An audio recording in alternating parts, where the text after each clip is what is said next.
Il y a tout juste 8 ans, la France connaissait la pire attaque terroriste perpétrée sur son sol. Les attentats du 13 novembre avaient fait 130 morts et 350 blessés à Saint-Denis et à Paris. Bahareh Akrami, dessinatrice, se trouvait dans un bar parisien pris pour cible et elle a eu la chance, si l'on peut dire, d'en réchapper. 6 ans plus tard, elle a suivi de très près le procès des auteurs des attentats qui ont été condamnés. Bonsoir Bahareh Akrami. Bonsoir. Soyez la bienvenue sur TV5 Monde. Vous êtes dessinatrice, autrice de la BD, pour être précis, du roman graphique qui a pour titre « On aurait aimé savoir », chronique du procès des attentats du 13 novembre, édition Steinkiss. 13 novembre 2015, vous êtes avec des amis, avec votre conjoint aussi, on peut dire une dizaine de personnes, Oui, c'est bien cela? une dizaine, c'est ça. Vous êtes enceinte de 7 mois, vous attendez un heureux événement. Et là, voilà que le bar où vous vous trouvez est pris pour cible par ces terroristes. Quel souvenir, quelle image gardez-vous de ce jour-là? Je me souviens qu'il faisait doux ce soir-là, et c'est un peu un souvenir qui revient pour pas mal de monde. Et je suis contente parce que justement, comme je suis enceinte de 7 mois, je sors pas souvent, et donc je sors pour fêter un pot de départ. Et donc je me souviens qu'au début de la soirée, tout allait bien, et puis vers 21h30 à peu près, nous sommes à l'intérieur du bar, mon conjoint est devant la porte, et c'est là où voilà, un des terroristes arrive et tire sur la terrasse. Le carillon. Le carillon. Et donc il tire sur cette terrasse. Nous, on a la chance d'être à l'intérieur. On se cache sous les tables. Certains vont dans les toilettes. Mon conjoint qui est devant la porte se jette entre guillemets du bon côté. Parce que voilà, ils se jettent d'un côté où ils sont pas arrivés. Et voilà, et ça dure quelques minutes. Et après, c'est le chaos. Après, c'est le chaos, on connaît la triste suite. J'ai eu une putain de chance, c'est ce que vous dites au début de votre livre. Est-ce qu'il y a eu un sentiment de culpabilité comme certains rescapés peuvent l'avoir? Il y a eu un sentiment de culpabilité d'aller bien, en fait. Parce que très vite, moi j'ai accouché, donc je me suis mis dans ma, enfin c'était mon premier enfant, du coup je me suis occupée de ma fille et tout, et j'ai mis tout ça de côté.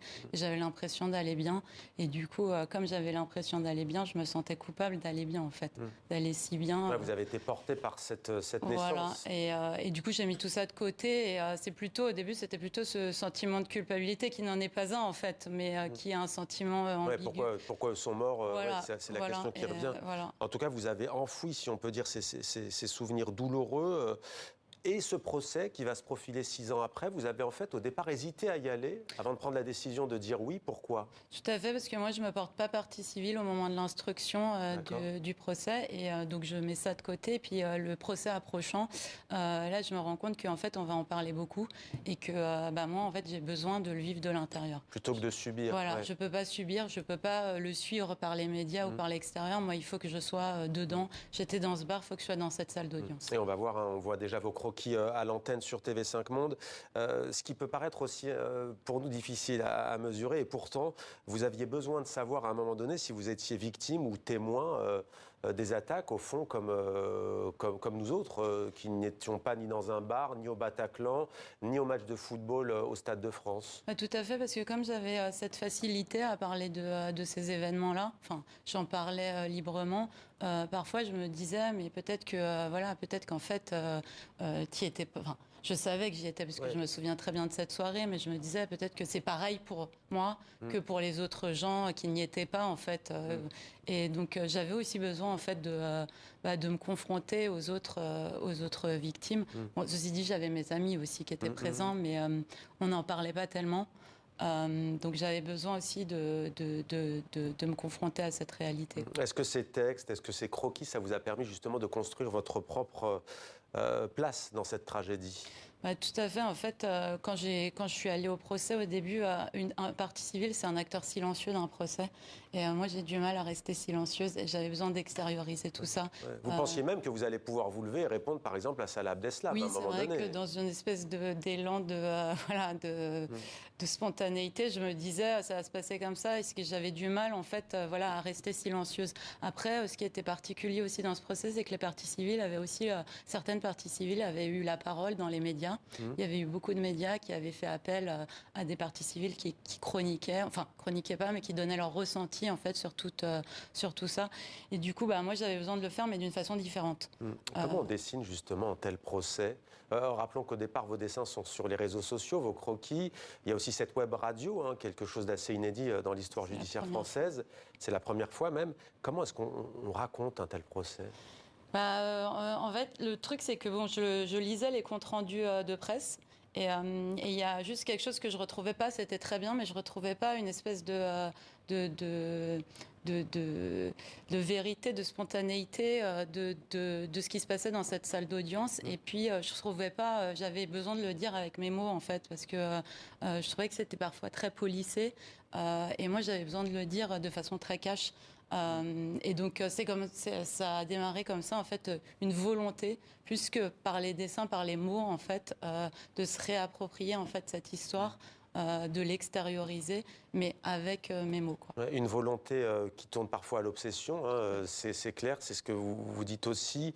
Il y a eu des larmes dans ce procès, des rires sans doute pas, on peut même dire que non, pourtant il y en a dans votre roman graphique, il y a de l'humour. Qu'est-ce que ça apporte selon vous? C'est vrai que c'était pas du tout. Les audiences, c'était pas drôle, quoi.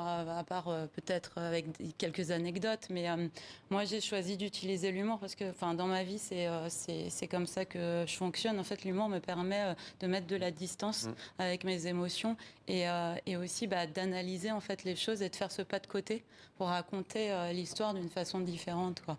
Et de pas d'intéresser les gens et d'essayer surtout de ne pas rentrer dans un pathos voilà. Alors, on ne va pas faire de la géopolitique avec vous, mais tout de même, quand Salah Abdeslam prend la parole et qui dit qu'il a qu'il a participé à ces attentats en convoquant une situation, tel ou tel conflit au Proche-Orient, là, vous avez vraiment envie de lui répondre. Vous êtes né en Iran, vos parents ont fui, vous êtes une famille d'exilés, la révolution islamique iranienne de 1979. Pourquoi est-ce que c'est un moment qui est un point de bascule peut-être pour vous? Ça renvoie à des souvenirs, à l'enfant que vous étiez? Tout à fait. En fait, une fois que l'attentat est arrivé, quand même, j'ai réalisé que c'était quand même ironie du sort, parce que ça fait 2 fois. Nous, une fois, on a été victime du fondamentalisme religieux en étant obligé de quitter notre pays à cause des ayatollahs. Et puis la deuxième fois, quand même, 33 ans après, sur une terrasse de café, c'est la même idéologie, en fait, qui a poussé ces gens à me tirer dessus. Donc je l'avais comme ça, mais enfoui. Mais au moment où il parle et au moment où il invoque en fait les victimes du Proche et du Moyen-Orient, en fait il dit il dit une phrase importante. Il dit ok, dans cette salle d'audience il y a des victimes, mais au Proche et au Moyen-Orient il y a des victimes et qui pense à eux? Sous-entendu, lui il pense. Et en fait moi ça me rend dingue parce que Daesh notamment a été un des premiers à avoir significativement attaquer quand même les Syriens en Syrie, tuer des civils. Et ce qui est aussi frappant, c'est que vous dites, j'ai été surpris, disons-le clairement, par ces accusés qui ont été condamnés, en disant, en fait, ils sont pas intelligents, alors que le commandement, enfin en tout cas l'organisation des attentats, laissait à penser que vous alliez tomber sur des gens plus malins. C'est vrai qu'on avait peut-être cette impression, on se disait ça va être des têtes pensantes, surtout par rapport à la religion, c'est des gens qui auraient peut-être théorisé ça, qui avaient vraiment... des lectures, des références. Voilà, des références, des convictions fortes, enfin j'en sais rien quoi, mais qui étaient plus malins je dirais. Et en fait au final on se retrouve en face de jeunes hommes pas... Et on aurait aimé savoir quoi d'autre? On aurait aimé savoir en fait ce qui s'est passé, ce qui ne s'est pas passé à l'aéroport d'Amsterdam, parce qu'en fait le soir des attentats, il devait se passer quelque chose à l'aéroport d'Amsterdam. On aurait aimé savoir aussi notamment pourquoi.